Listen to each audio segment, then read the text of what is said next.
Halo teman-teman semuanya, apa kabar? Selamat datang di YouTube channel Ruby Herman. Nah, kali ini saya bersyukur banget karena saya bertemu dengan orang yang pasif income-nya dalam 1 bulan itu 1 miliar.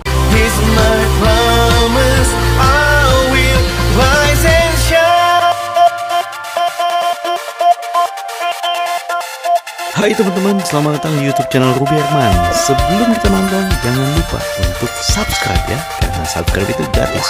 Yuk, kita nonton sama-sama. Wow, hari ini kita bakal ngobrol bersama dengan Bapak Pipo Hargianto. Halo, Pak Pipo, apa kabar? Apa kabar Ruby? Apa kabar teman-teman semua? Mantap ini. Thank you loh udah diundang ke sini. Thank you. Thank you juga nih udah datang ke undangannya. Wah, kali ini saya bakal gali nih kupas tuntas. Tentunya juga teman-teman para milenial juga pengen tahu nih gimana nih sosok Pak Pipo nih yang punya passive income. Wow, 1M. Siapa tahu yang teman-teman yang nonton video ini bisa mengikuti jejaknya dan juga punya passive income yang luar biasa. Amin. Oh wait, tapi sebelumnya tak kenal kata sayang, kita mau kenalan dulu nih. Nah, siapa nih Pak Pipo? Sebenarnya gimana nih asal-usulnya? Gimana Pak Pipo? Ceritain dong. Sebenarnya ini apa sih sebenarnya pekerjaan Pak Pipo awalnya ini sebelum bisa punya passive income ini? Oke, tahun 97 kan lulus kuliah tuh ke Jakarta. 97? Tua ya, udah kelihatan tua ya. Udah di sini milenial saya udah kelihatan tua ya. Gak juga, tampangnya masih milenial. 97 lulus kuliah itu waktu Krismon. Jadi cari pekerjaan waktu itu susah. Tapi untung dapat pekerjaan 97 ke Jakarta, bisa melewati krisis. Tahun 2001 saya pindah ke perusahaan. Waktu tahun 2001 udah enak. Waktu 2001 gaji saya itu 11 jutaan. 2001 11. Padahal UMR waktu itu masih 1 juta. Jadi kira-kira 11 kali UMR. Kalau sekarang UMR 4,5 ya berarti kira-kira ya 40-50 juta lah ya. Jadi sudah enak. Anak muda gaji segitu. Wah, mantap. Terus masalah datang. Apa tuh masalah? 2001 tuh ya. Lagi gaji gede, masalah datang. Baca buku Rich Dad Poor Dad. Iya, baca buku Rich Dad Poor Dad. Robert Kiyosaki. Yes. Saya berpikir waktu itu kalau mau kaya nggak bisa jadi pengusaha, jadi karyawan. Harus jadi pengusaha. Mikirnya gitu loh ya. Waktu itu loh ya. Kalau sekarang saya ngomong itu salah. Tapi waktu itu saya mikir itu jalan yang benar. Karena baca buku itu ya? Baca buku, resign dari perusahaan multinasional Amerika, saya resign, manajer resign. Gara-gara baca buku itu ya? Gara-gara baca buku. Itu tersesat apa gimana? Kalau nggak tersesat, nggak bisa cerita hari ini. Oh gitu ya? Iya. Ditinggalin tuh ya? Tersesat, ya. Gaji, keluar, resign, mulai bisnis sendiri. Bisnis sendiri? Bisnis apa aja dicoba. Mau pertama jualan alat pertanian, jualan pengering baju, pengering popok bayi, jualan peralatan bayi, kasur bayi, tas bayi, pampers, melamin, kipas angin, jualan, pokoknya semuanya, barang-barang promo, pokoknya semua. Yang hubungan dengan bayi, tadi saya bayi semua soalnya. Ada kincir angin, saya juga pernah impor kincir angin saya juga pernah. Terus outsource juga saya pernah. Kemudian bikin barang-barang promosi, karena teman-teman saya ngelihat, Pipo, kamu ini bisnis apa toh? Kok kelihatannya nggak jelas gini, sebentar jualan piring melamin, sebentar jualan baju bayi, sebentar jualan sikat gigi elektrik. Udah, kantor lagi butuh peralatan promosi. Kamu bikin aja, beli ballpoint, kamu kasih logonya perusahaan, supply ke kantor. Souvenir. Saya jalanin. Jalanin juga. Dan paling susah itu waktu 2004. 2003 saya resign. Saya resign kan baca buku 2001. Saya resign itu adaptasi lah ya. Ya, resign tanggal 31 Desember 2002.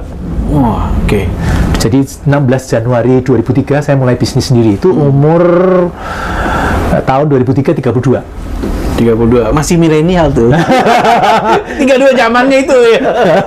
Aku masih milenial. Terus ya. Malah belum masih 28. Oh, 28. Iya kan 28. Saya 74, kelahiran 74. Oh, 74. Berarti masih 28. Masih semangat muda. Pokoknya resign, bos. Atasan saya, direktur saya bilang, "Kamu mau resign mau ngapain?" "Saya mau bisnis sendiri, bos." Bisnis sendiri. Bisnis apa kamu, Pipo? Nggak tahu, bos. Pokoknya saya resign modal semangat ya kan. Modal semangat tuh. Sampai atasan saya geleng-geleng. Dia bilang orang di dunia itu ada 2 tipe. Risk taker, orang yang kalau ketemu resiko dia berani mengambil resiko. Dan risk avoider. Kalau ketemu resiko menghindar. Kamu ini tipikal yang ketiga ini. risk seeker. Mencari-cari resiko. Gaji udah bener-bener, emang kamu gaji segitu kurang? Enak-enak, kurang gitu bilangnya. Kurang, resign. Saya resign. Saya nggak mau, pokoknya harus resign. Malah barusan ini teman saya ada yang ngomong, sudah bukan risk seeker kamu, kamu pipo, kamu risk collector sekarang kayaknya. koleksi resiko. Mana yang paling mahal? Masa gaji segitu masih resign, itu ngapain lagi? Oke, saya bisnis sendiri kacau tuh, apa aja dicoba. Yang tadi kan saya sebutin satu-satu itu bubar semua, nggak ada yang jadi. Bahkan 2004 saya waktu itu tabungan saya habis-habisan, mau makan nasi goreng, beli pinggir jalan itu nasi goreng waktu itu 1.500, nggak punya duit. Adanya barang, piring melamin, kan nggak mungkin kita bayar nasi goreng pakai piring melamin, tuker piring itu kan nggak mungkin. Ya, tapi ya itu dijalanin. Terus tapi 2005 waktu saya bangkrut, saya baca buku Rich Dad Poor Dad lagi. Baca lagi, ini buku apa sih ini? Gara-gara buku ini saya jadi nggak karu-karuan gini. Tadinya sudah manajer IT loh. Iya, sempat nyesel tuh ya? Iya, sempat nyesel saya. Terus baca lagi. Depresi nggak sempet? Wah, parah ya? Itu saya tuh paling sedih kalau ketemu keluarga, keluarga gede, keluarga besar gitu kan. Mesti tanya, kan kalau ketemu keluarga mesti tanya, bisnis apa sekarang? Ya, campur-campur lah. Mereka kan tanyanya, loh kamu bukannya terakhir kerja di IT ya? Iya. Perusahaan Amerika, gajinya gede. Sekarang kerja apa? Ya, campur-campur, kadang jualan piring melamin, jualan kipas angin.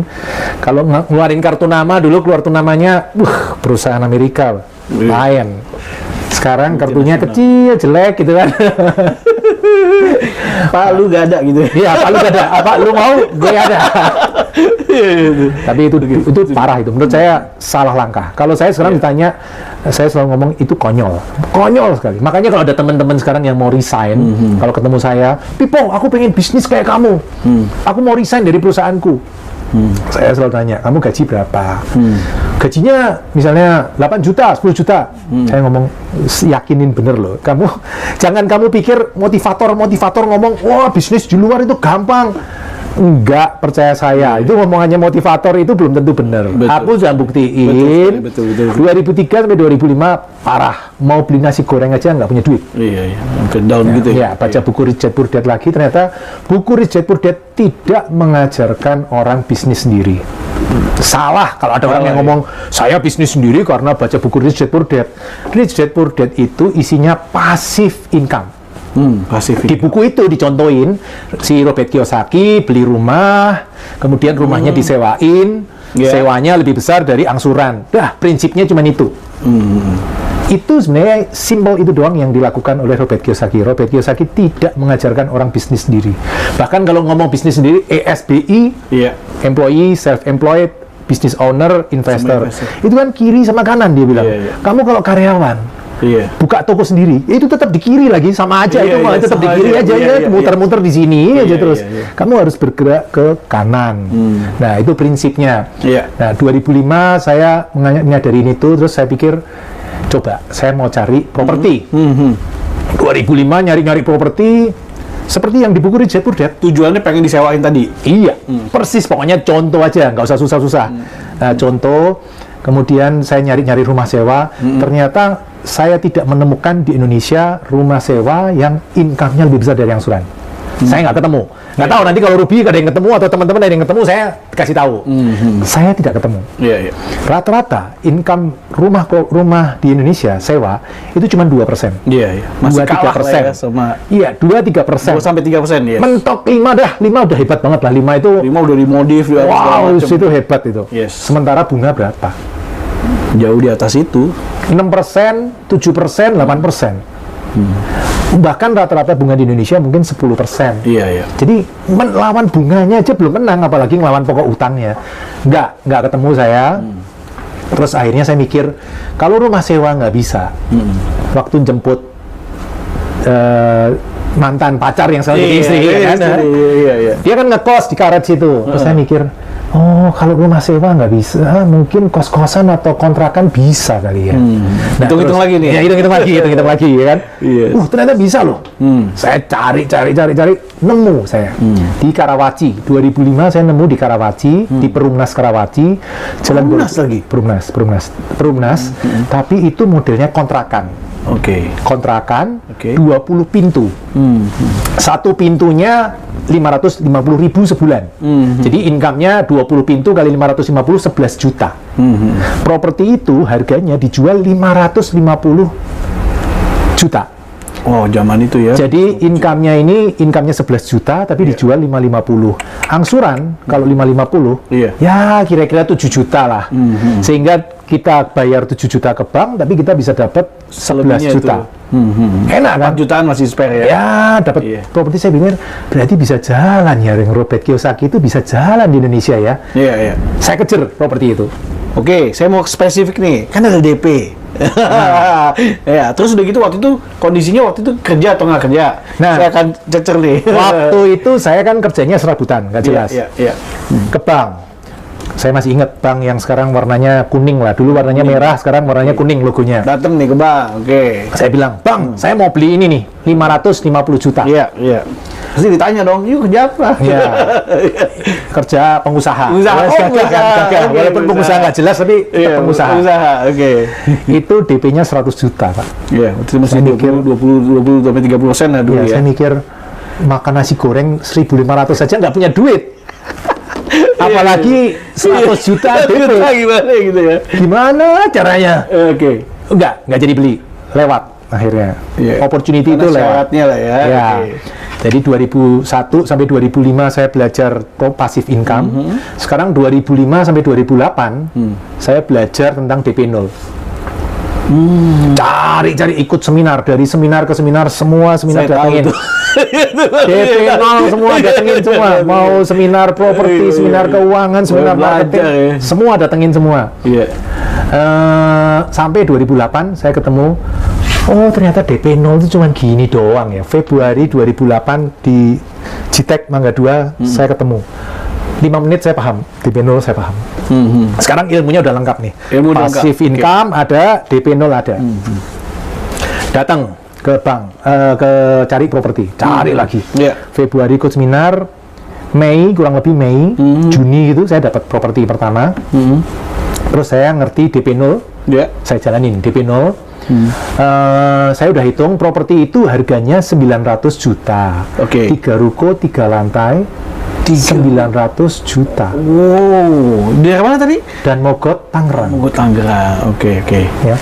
Nah, terus saya ngitung, ini kalau 3 ruko, 3 lantai, kalau jadiin kos-kosan, waduh, mantep. bisa 28 kamar. Sebulan 18 juta ini berarti. Hitung-hitung cicilan 15 juta. Masih masuk dah. Pokoknya DP 0, sisa 3 juta, no problem. Yang penting jalan dulu. Bener. Ya, pertama pasti nggak gampang, ya kan? Maju 6 bank dulu. Mana orang seminar kan semangat-semangat kan? Maju 6 bank. Tolak semua.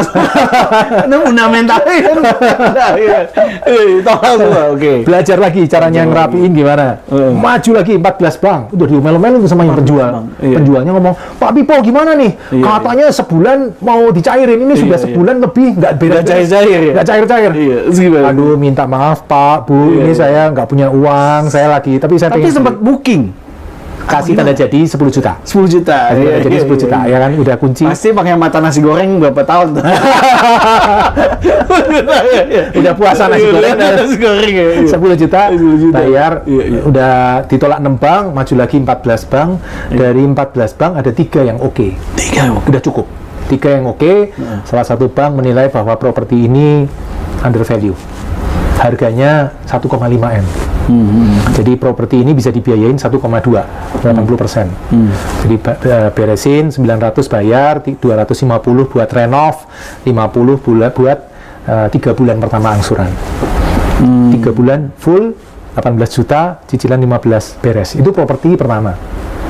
Yang saya ingin tanyakan, waktu itu kan kondisinya Pak Pipo kan juga lagi bergumul berat. 2008 itu saya dimakan orang. Omset toko saya itu 60 juta. sebulan. Saya dibohongin orang 200 juta, omset 3 bulan nggak dibayar. Saya bilang, ini orang ini keterlaluan. Sudah kita nggak punya modal, disikat sama dia. Pelajaran mahal sekali. Itu pelajaran mahal sekali. Oke, tapi berarti ada rekening yang tertulis dong. Maksudnya ada pendapatan ya. Dari toko ya. Itu harus jadi kita juga maju harus ada fundamental yang kuat gitu. Iya, jadi buat teman-teman ini penting juga. Hidup itu ada dua pilihan, mau berdaya atau tidak berdaya, ya kan? Kalau tidak berdaya ya sudah. Kalau mau berdaya ada 3 pilihan. Yang pertama jalur putih, yang kedua jalur hitam, atau jalur abu-abu. Cuman jalur abu-abu ya mungkin bisik-bisik kali ya. Jalur hitam juga bisik-bisik. Nggak, kalau jalur putih ya dirapiin aja dulu gajinya atau gimana. Tapi ya ini kan ini ada income tadi kan, karena ada income juga sebagai fundamental yang oke juga lah ya untuk karena itu ya. Ya itu 2008. Ternyata dapat tuh ya. Dapat. Propertinya sekarang harganya berapa sekarang? 5,8 M. Shit, Dilewatin jalan tol, tol yang barusan diresmiin Pak Jokowi itu dari Alam Sutra ke bandara, itu lewat di situ tuh, dapat pintu keluar. Kereta bandara lewat situ juga. Jadi titik itu jadi bagus banget. Waktu itu masih murah 900 karena masih sisa-sisa kerusuhan itu loh. Jadi daerah situ orang masih takut masuk ke situ. Tapi saya mikir ya pasukan berani mati kan. Maksudnya nggak punya modal ya adanya ini properti ya sudah yang terbaik ya sudah lah diambil. Waktu itu saya prinsipnya gini loh. Saya nggak peduli apapun. Propertinya dimanapun nggak ada masalah. Mau di dasar laut juga nggak masalah. Mau di puncak Gunung Merapi nggak ada masalah. Yang penting saya nggak DP, saya nggak ngangsur, selesai. Karena di cover sama tadi penghasilan dari kos ya. Iya. Ternyata ngurusi kos itu pusing bos. Tidak seperti yang diomongin di seminar-seminar. Saya ngomong kapok saya main kos. Ada berapa kamar tadi? 28. Berarti ketemu sama 28 orang ya? Iya. Ada yang nggak mau bayar kos. Dia ngomong, Pak Pipo, saya dipecat dari perusahaan. Aduh, kasihan. Saya nggak bisa bayar. Saya bilang, saya paham kondisi kamu, tapi saya juga harus bayar angsuran loh. Iya. Lah kalau semua nggak bayar angsuran, saya bayar apa? Dia sita habis dong, saya bilang. Ya tetap mau nggak mau kita harus jalan terus. Ada juga yang nggak mau bayar, diusir. Dia bilang, saya kalau diusir, saya bakar nih. Kosnya saya bakar. Saya mati nggak apa-apa, saya bakar. Waduh, ketemu orang-orang kayak gitu. Makanya saya nggak mau kos. 2008 saya stop. Udah stop. Walaupun sudah berhasil passive income. Sebenarnya saya sekarang ngomong kos itu bukan passive income. Itu active income. Masih ketemu, negosiasi gitu ya. Belum lagi ada yang jam 12 telepon, Pak Pipo. Bocor. Penjaganya tidur, saya nggak bisa masuk. Iya kan? Udah jadi kacungnya. Gitu ya. Padahal itu di Tangerang. Saya tinggal di Jakarta Pusat. Waduh. Dari sini ke sana 1 jam. Jadi nggak mau itu juga ya. Waduh, jam 3 ada yang telepon lagi. Pak, motornya hilang, Pak. Waduh. Kita mau lapor polisi, Pak. Jam 3 pagi suruh lapor polisi. Jam 6 pagi, Pak, kita mau mandi nggak bisa, Pak. Listriknya mati nih, Pak. Wah, saya geleng-geleng. Ternyata ngurusin nggak segampang itu. Jadi bukan passive income, tapi malah ngeribetin kalau menurut saya. Untungnya cuma 3 juta, tapi ribetnya setengah mati.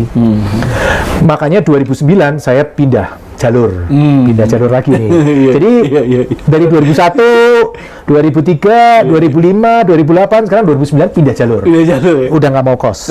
Buat penonton yang usahanya kos-kosan jangan tersinggung ya. Mungkin ceritanya sama seperti apa yang dialami Pak Pipo. Nikmati aja. Lebih baik ribet tapi punya properti daripada nggak ribet nggak punya properti ya kan. Dinikmati aja, dinikmatin. Tapi nggak apa-apa, nonton terus karena bisa dapat ilmu lagi. Saya sudah ngelewatin zaman itu, saya sudah ngelewatin. Lanjut tapi 2009 saya pindah ke Indomaret. Saya beli Indomaret pertama tahun 2009. Di kota di Jawa Timur. Yang kota itu saya nggak pernah datang ke situ. Tiba-tiba ada penawaran take over, jadi beli toko yang sudah jalan. 550 juta. 550 juta, oke. Profitnya setelah bayar karyawan, bayar listrik, bayar barang rusak, barang hilang segala macam, masih profit 11 juta. Wow. Dan itu saya udah hitung, income lebih besar dari angsuran. Jadi, saya bilang, dan gitu ya. Beli.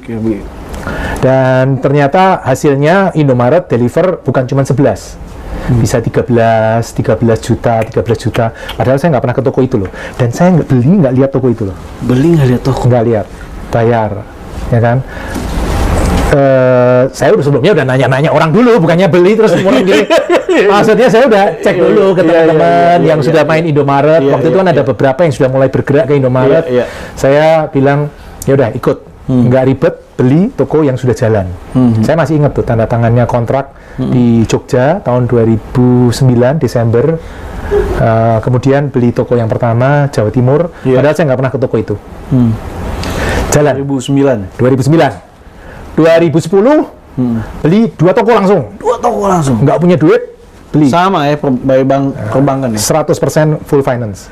Nggak punya duit, ini partai rakyat jelata. Tapi Bang juga lihat kan pemilik, tapi kos-kosannya masih ada kan? Masih. Itu juga dilihat ya sebagai income. Ditumpuk terus. 2010 beli 2. Satu Medan, satu Tangerang. Jadi 2010 itu sebelah kos saya beli 2 ruko. Dijadiin Indomaret di bawahnya, lantai 2, lantai 3-nya sambung ke kos kita. Jadi kosnya jadi 50 kamar. Tadinya 28, sekarang jadi 50. Karena sambung jadi 5 ruko, jadi sambung gitu. 2010 beli 2, 2011 beli 5. Wah, nekat kan? 2012 beli 5 lagi. 2013 mikir, kok terlalu gampang ya? Jangan-jangan kalau main game nih, wah menang terus ya. Iya, kok menang terus, jangan-jangan ada yang salah ini. Ada yang salah ini Polanya kayaknya. bener dong, tapi polanya berarti bener dong sebenarnya. Karena safety-nya dapat income untuk mengcover cicilan. Iya, cuman saya khawatir ada yang salah. Kayaknya mestinya hidup tidak semudah itu. 2013 saya rem cuma beli 1. Ngerem. 2014 beli 1 lagi. Nah, terus 2014 mikir, nggak ada apa-apa ya ternyata ya. 2015 genjot lagi 4, 2016 genjot lagi 4. Jadi terus ngebut terus. Hari ini saya masih nambah. Ini ada 6 toko di antrian saya. 1 di selatan Jakarta.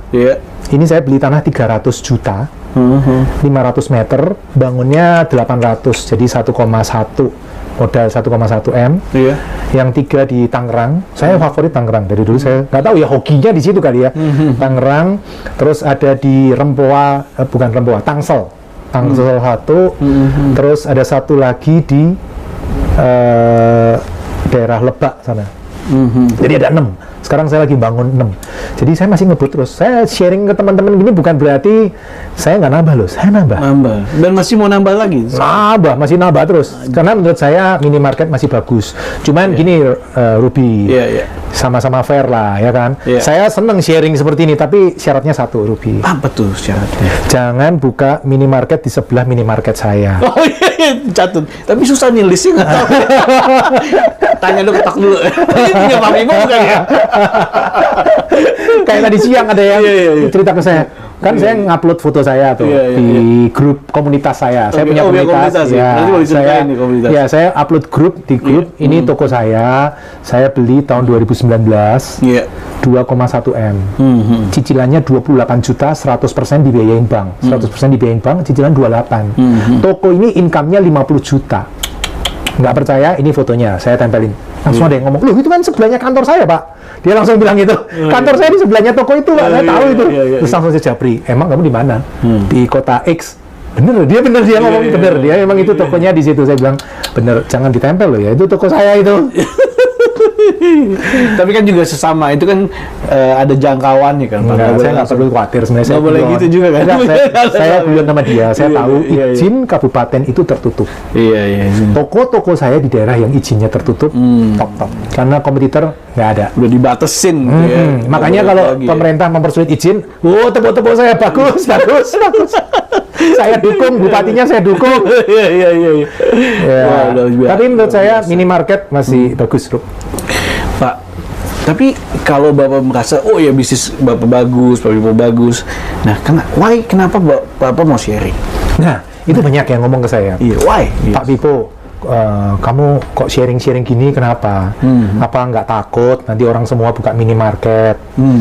Kalau saya pribadi ya, saya sampai hari ini 30 minimarket. 30 ya, wow, itu dia makanya punya income-nya 1 M. sebulan. Iya, satu minimarket kira-kira 25. 25 ya. kali 30 ya. Ya, terus hotel ultra budget tadi kos yang 2008. Iya, yang 2008 tadi kan kos 50 kamar. Saya convert ke tahun 2017 jadi hotel ultra budget. Ultra budget. Jadi di bawahnya lagi hotel budget, hotel bintang kan, di bawahnya ada budget. Kan 200-an. Nah, ini ultra budget. Ultra budget. Ya kira-kira 150-200-an. Operate sendiri? Enggak, operator juga. Saya nggak mau passive income. Saya selalu prinsipnya belajar passive dari income. itu ya, kos-kosan. Ya. Jangan bekerja untuk uang. Pastikan uang bekerja untuk kita. Prinsipnya itu. Jangan bekerja untuk properti. Jangan mau diperbudak oleh properti. Kita yang harus memperbudak properti-properti kita. Kalau ada orang nyewain properti cuma 2%, 3%. Itu saya langsung mikir, kamu kerja keras, propertinya cuma 2-3%. Properti saya 18%. Karena ada additional value, ada additional bisnisnya. Silakan tinggal dipikirin caranya gimana. How-nya gimana ya? Harus lebih gede dari bunga. Extra itu harus lebih gede dari bunga. Ya, jadi kalau saya dapat 18, 10 buat bayar bunga, 8 buat bayar pokok. Oke. Hari ini saya belum menikmati. Properti saya gulung terus. Saya punya pekerjaan di kantor. Ya udah, gaji saya 15 juta, udah hidup dari 15 juta.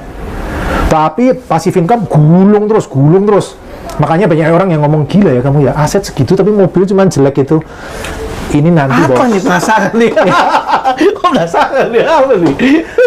Rumah saya aja jeleknya setengah mati, sampai anak saya bilang, aduh Pak, rumah kita jelek banget sih. Aset banyak tapi rumah jelek Pak. Kos kita lebih bagus daripada rumah kita. Lobbynya bagus ya. Ya tapi menurut saya secukupnya lah. Balik lagi tadi pertanyaan kalau kenapa saya sharing, saya seneng ketika ngelihat yang saya ajarin, ternyata sukses.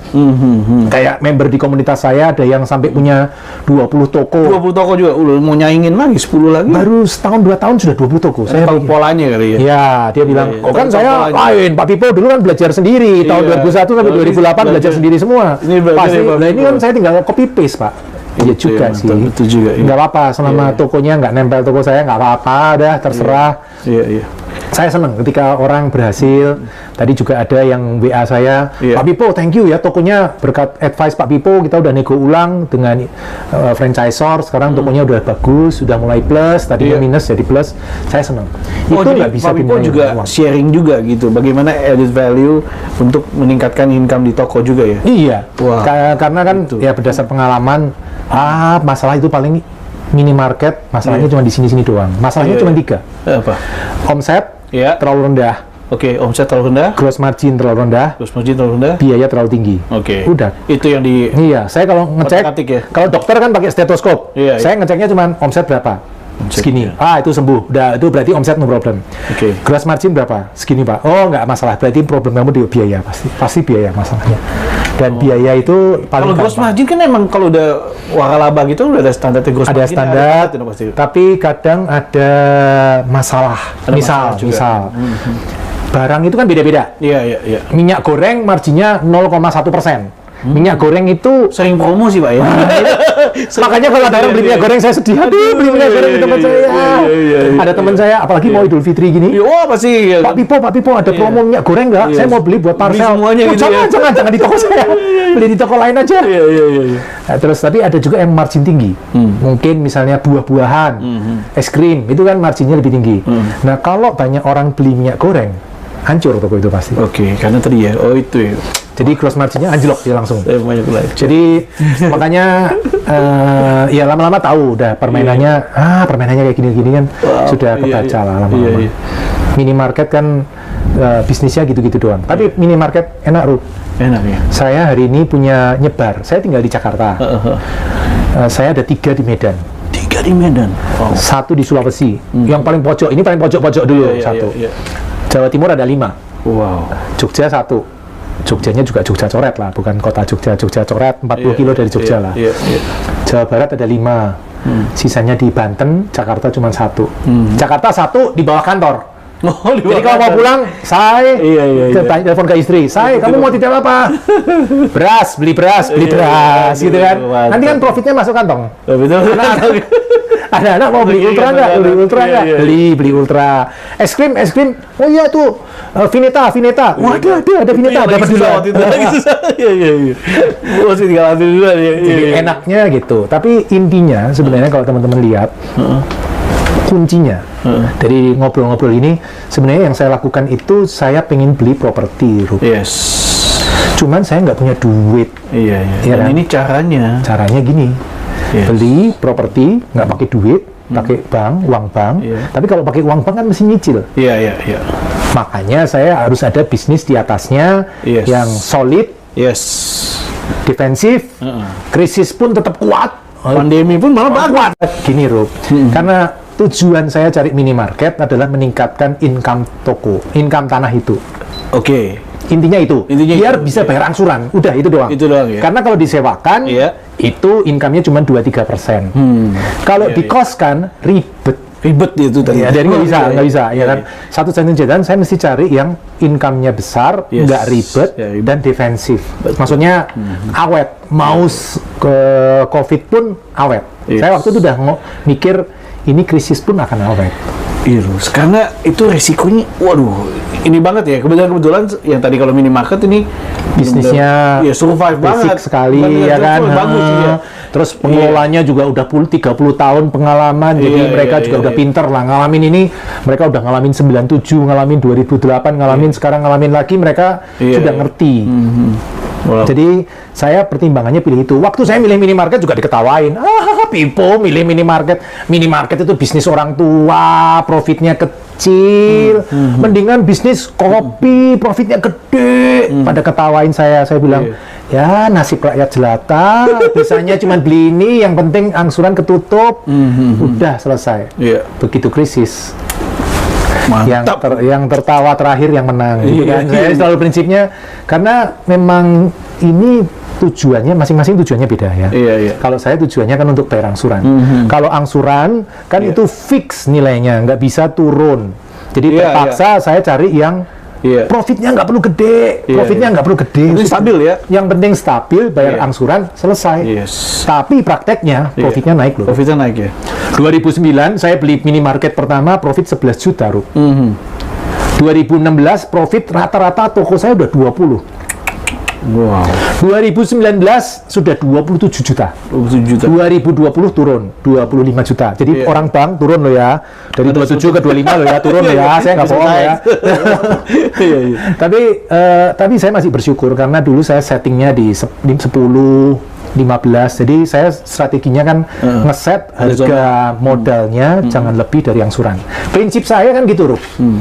Komodo. Saya kalau ngomong properti itu harus komodo. Apa tuh komodo? KO, kerja ogah. Kita ogah kerja, propertinya yang kerja, propertinya harus menghasilkan passive income bagi kita. Jadi sebenarnya orang malas juga nggak apa-apa ya? Nggak apa-apa. Malas itu bagus. Malas itu bagus. Karena memikirkan cara how to-nya. Ya. KO. MO, mengangsur juga ogah.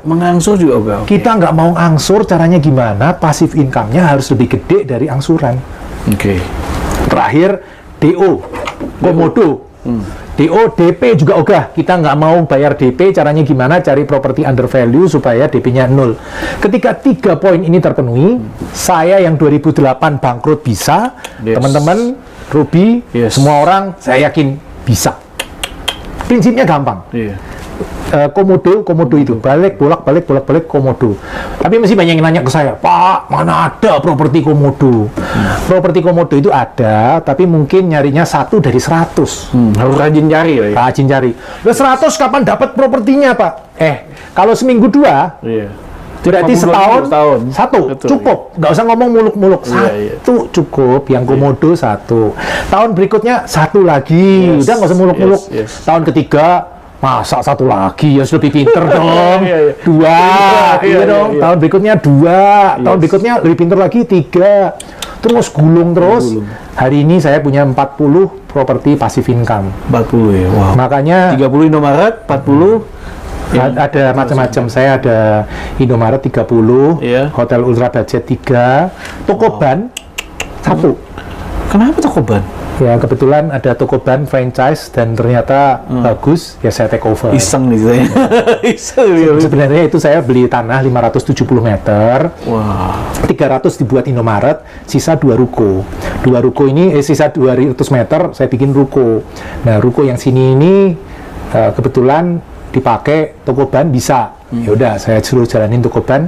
Ya profit not bad. Yang penting autopilot. Udah cukup lah. Itu buat bonus.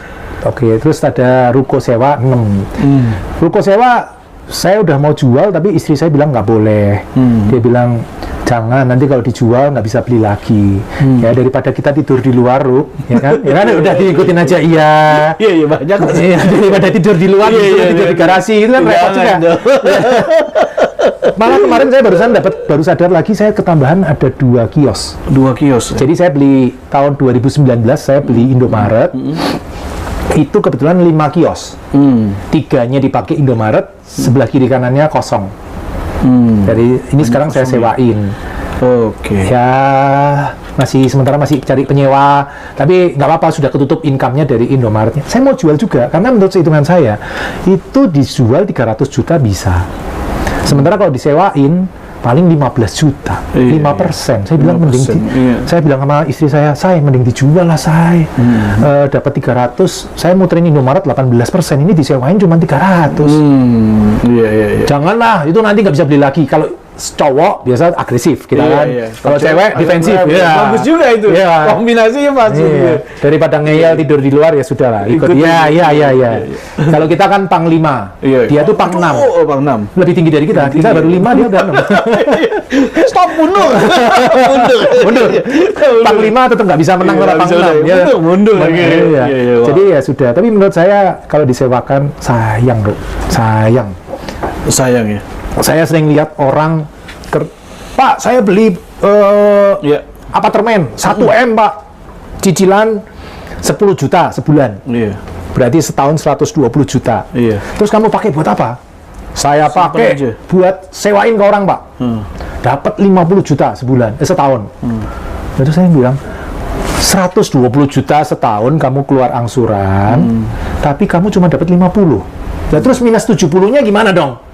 Oh, saya kerja, Pak. Saya kerja gajinya buat nyicil properti. Kamu kerja, propertinya santai-santai. Kebalik dong, Bos. Harusnya properti kerja keras, kita yang santai-santai, jalan-jalan keluar negeri, seneng-seneng, nganterin anak les, jalan-jalan sama istri ke mall. Itu tugas kita sebagai manusia. Properti harus suruh kerja keras. Kita perbudak, pokoknya kita sikat dia harus kerja keras. Wah, ini nih. Nggak boleh, kita kerja keras nggak boleh. Kalau menurut saya loh ya, karena menurut saya harta yang paling berharga di dunia itu waktu dengan orang-orang yang kita cintai. Nah, kita nggak boleh menukar itu dengan uang. Kita harus mikir caranya gimana. Properti kerja keras, kita punya banyak waktu dengan orang-orang yang kita cintai. Wow. Kalau menurut saya gitu. Setuju, dahsyat. Enak dong, Rup. Misalnya punya passive income. Ya saya sih bersyukur. Punya passive income gede itu kan enak. Saya sih bersyukur karena dulu saya kalau berdoa panjang. Wah, semua minta ini. Kalau sekarang istri saya sering nanya, kamu kok sekarang berdoanya cepet? Iya, saya sekarang cuma ngomong terima kasih, saya sudah sampai di sini sudah. Menurut saya sudah, ini sudah lebih dari cukup lah, udah. Mau butuh apa lagi? Sampai titik tertentu itu kan ya gitu-gitu lagi udah. Sekarang kalau nambah toko itu ya cuman karena gengsi aja dibilang. Gengsi ya. Pak Pipo masa murid-muridnya nambah, Pak Pipo nggak nambah? Ayo nambah, saya bilang. Tapi menurut saya punya passive income besar itu mantap lah ya, Pak. Enak sekali. Saya selalu ngomong ke teman-teman, bangun passive income. Yang paling cocok bangun passive income itu umur-umur milenial. Milenial ya? Iya, padahal milenial itu kadang masih lupa. Maunya, saya kalau nggak profit 100 juta nggak mau, Pak. Masa cuman profit minimarket 5 juta? Kecil, Pak. Saya maunya yang 100 juta, 200 juta, 1 miliar. Enggak, kalau menurut saya kamu kejar yang 1 miliar nggak apa-apa, tapi ini juga dibangun gitu loh, passive income. Saya dulu bangun passive income kan tahun 2008, itu saya umur 34. Hari ini saya umur berapa ya, jadi kelihatan tua ya, 47. Passive income-nya baru bisa banyak. Kalau teman-teman mulainya umur 47, khawatirnya terlambat, Bos. Jadi kalau saya sangat menyarankan, saya sama saudara saya semua saya racunin Indomaret yang paling bagus, daripada kamu bisnis aneh-aneh lah, bisnis inilah itulah, ditipu lah, mainan money game lah. Aduh, saya bilang udah minimarket aja lah. Minimarket itu bisnis defensif, aman, dikelola operator, kita nggak pusing. Saya punya 3 di Medan nggak pernah saya datangin, saya punya di Sulawesi juga nggak pernah saya datangin. Jalan, kita monitor, kalau ada masalah baru kita datang, kalau nggak perlu. Waktu yang tepat tadi milenial, umur berapa? Kalau lihat dari perbandingan rasio ya. Nah, tadi kan perbandingan dari misalnya bunga bank, juga ada waktunya kan, waktu cicilan itu kan ya. Nah, kalau menurut saya paling tepat ya, mulai 25 itu udah mulai nyari. Umur 25. Nah, umur 30 biasanya mungkin akan mulai dapat. Enggak, ini bukan PR semalam besok langsung buka iklan koran, langsung ketemu semua yang diomongin Pak Pipo. Enggak, Bos, enggak seperti itu. Polanya. Ya. Properti juga angsuran, misalnya 20 tahun sama angsuran 15 tahun atau 5 tahun kan juga beda. Iya. Gitu ya Pak Pipo ya. Kalau saya selalu menyarankan cari yang panjang. Kalau bisa 20 tahun, kalau bisa 30 tahun, 100 tahun juga nggak masalah. Untuk start awalnya. 30 tahun maksimal lah. Enggak, 100 tahun nggak apa-apa. Karena gini loh, Bos. Karena gini, bisnis minimarket itu awal-awalnya ini loh. Nanti baru gini. Nah, waktu awal-awal ini bahaya. Kalau kita ngeset nutup nggak gitu. Iya, kalau kita ngesetnya pendek, angsurannya terlalu tinggi, minusnya kegedean.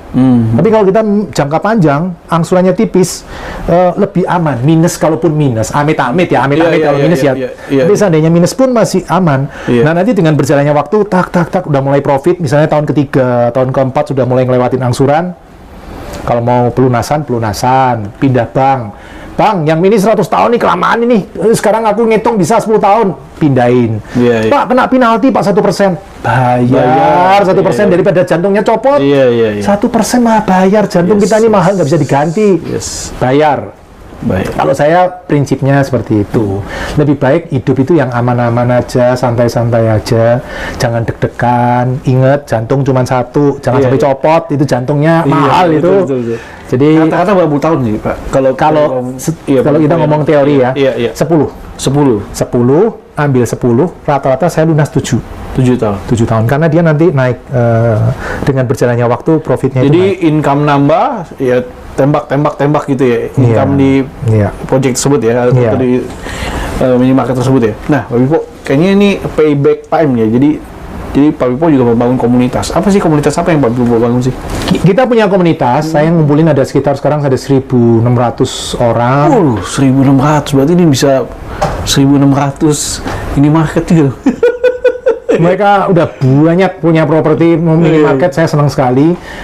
Dari itu mereka ngumpul, terus kita punya komunitas namanya komunitas Pipo. Komunitas Pipo. Passive Income Property Owners. Oke, Passive Income Property Owners. Nah kan? Pasti yang nama Pipo ya. Nggak jadi komodo nih. Penggemar komodo namanya Pipo. Nah, komunitas ini kita senang cari properti yang passive income, menghasilkan passive income. Nah, sudah banyak yang praktek, mungkin sekitar 400-500an yang sudah punya minimarket. Saya senang sekali. Nah, karena itu teman-teman yang mau join, silakan, nanti ada nomor di sini. Bisa ikutan ya? Iya. Yes.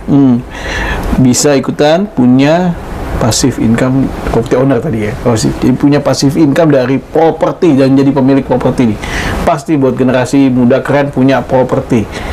Apalagi propertinya bisa menghasilin, ini ilmunya naik nih. Kalau saya mungkin ngajarin untuk ditinggal dulu, untuk jadi tempat tinggal. Tapi ini lebih mantap lagi, bisa menghasilkan. That's good. Ini saya lagi mikir, Rob. Gimana? Ruby. Apa? Saya lagi mikir, rumah saya kan jelek. Tahun 80-an. Anak saya vintage, itu vintage. Kalau vintage ya. Vintage.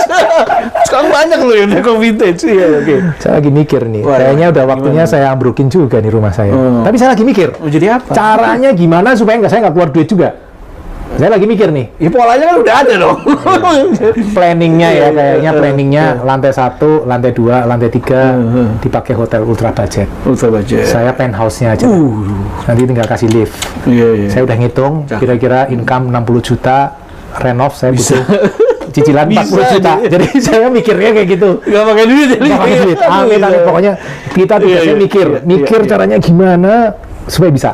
otak lebih mahal daripada otot. Jadi kita mesti pakai otak kita semaksimal mungkin. Oke, ngomong-ngomong, ini kan join komunitas ini gimana caranya? Nah, terus mungkin buat subscriber saya juga mungkin pengen belajar juga kan? Nah, kita ngobrol gini kan nggak bisa panjang lebar, Rup. Iya. Pasti kan waktunya terbatas. Iya. Walaupun ini ngobrolnya wasik, tapi kan waktunya terbatas. Nah, untuk teman-teman yang ingin mengikuti seminar online, saya ada seminar online, biasanya orang bayar 100-200 ribu. Tapi khusus untuk subscribernya Ruby, bisa free. Wah, asik. Caranya hubungi nomor berikut ini. Iya kan? Asik. Terbatas untuk 50 pertama. Soalnya kita nggak bisa kasih semuanya. Cepet-cepetan aja, segera hubungi. Kalau beruntung, nanti teman-teman di situ teman-teman akan belajar banyak. Nanti saya ajarin cara menghitung dan cara mencari properti yang income-nya lebih besar dari angsuran. Caranya gimana? Kan itu ada hitung-hitungannya sebenarnya, Rup. Saya udah belajar caranya. Ini gini kan, sekarang lihat iklan, oh bisa, nggak bisa. Udah ada polanya, kan? Lama-lama ngelihat polanya ketahuan. Iya, udah ada polanya. Ini bisa nih kan? Iya, dan bisa ketemu properti yang income-nya lebih besar dari angsuran. Kuncinya di situ sebenarnya. Di situ ya. Wah, luar biasa nih teman-teman. Jadi teman-teman pengen belajar gimana punya passive income, nggak cuma punya satu properti, tapi wah, saya juga banyak belajar nih. Banyak belajar, Pak Wipo nanti boleh juga punya rumah masa depan. nanti anyway, wah, saya banyak belajar gimana bisa meningkatkan properti bekerja untuk kita. Wah, banget. Jangan diperbudak properti. Ini properti yang harus kita perbudak. Kita ini manusia harus memperbudak barang mati. Ya kan, nggak boleh barang mati memperbudak kita, nggak boleh. Iya. Ini keren banget ilmunya. Selama saya interview banyak orang, ini keren banget ilmunya. Thank you. Thank you, Pak Wipo. Thank you so much sudah berbagi. Wah, ini benar-benar saya, melek nih. Kayaknya abis ini hunting properti juga. Oke, Pak Wipo, sekali lagi thank you. Mungkin satu pertanyaan terakhir nih, Pak Wipo. Jadi, umur berapa sih Pak Wipo punya properti nih waktu itu? Saya kan punya properti pertama tahun 2008. 2008 ya? Umur 34. Oh, masih milenial, aman. Betul. Tapi kalau saya kan belajarnya 7 tahun. Belajar dulu 7 tahun. Nah, makanya teman-teman saya pengennya dengan adanya seminar ini, teman-teman nggak perlu belajar 7 tahun. Kelamaan. Kelamaan ya, betul. Udah ikutin seminar, oh iya, ngitungnya gini, cepet. Jadi teman-teman praktek kayak murid saya, Pak Khairul dan Bu Feti di Bandung, langsung kan 2 tahun, 20 toko gitu kan, cepet. Saya tanya, kok cepet? Lah iya, Pak Pipo kan belajar sendiri dari nol. Kalau kita kan tinggal ngikutin jalan, jadi cepet.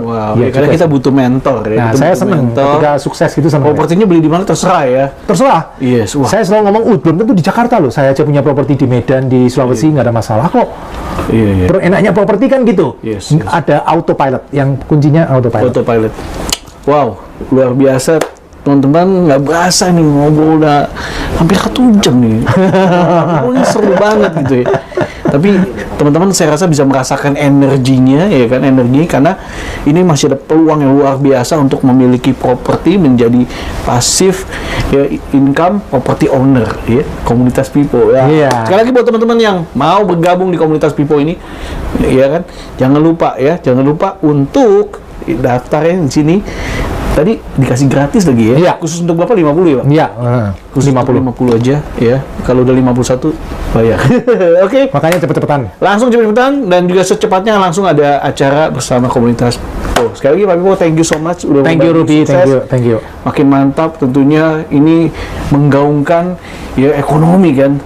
Karena tadi punya properti, karena properti ini punya dampak yang luar biasa terhadap industri-industri lainnya. Dia lokomotif dari pembangunan karena ini kan maju tarik semua. Langsung. Berarti kita siap ngegas. Sukses teman-teman. Jangan lupa untuk nonton terus video-video di YouTube channel Ruby Arman. Thank you so much for watching. Jangan lupa subscribe dan bagikan kepada teman-teman yang lainnya. Saya Ruby Arman. Salam properti. Bye bye.